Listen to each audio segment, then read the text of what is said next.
Kuna mfalme mmoja alikuwa amechoka sana, akaamua akawaambia wale mawaziri wake, leo sitaki tena kipindi hiki kufanya kazi, nataka tutembee mitaani nione raia wangu hali zao, na mubebe pesa. Yule atakayeniambia neno zuri basi nitamlipa dinari 400. Walipopiga kona tu wakamkuta mzee yuwapanda mti, ana mche wa zaituni. Yule mzee mfalme akashuka kwenye farasi wake akasangojea, akamuuliza, mzee wewe una miaka mingapi? Akamwambia 90.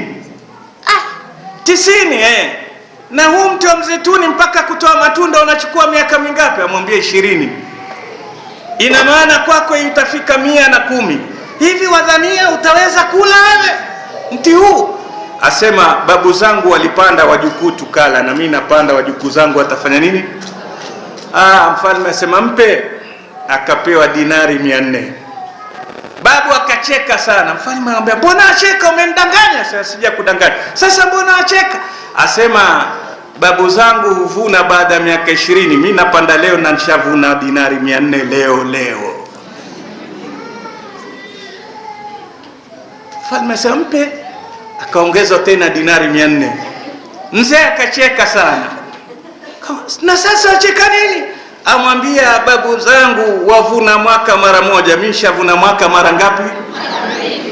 Mfalme asema mpe. Alafu faghadara sarian, haraka akaondoka pale mahali. Mawaziri akamwambia, mbona wakimbia? Akasema, almalu yantahi wal kalimatu tayyiba la tantahi. Mali yaisha lakini maneno tamu. Basi jamani, tukikosa yote tusikose maneno tamu. Wa sallallahu ala nabina Muhammadin wa alihi wa sahbihi wa sallam. Assalamu alaikum wa rahmatullahi wa barakatuh.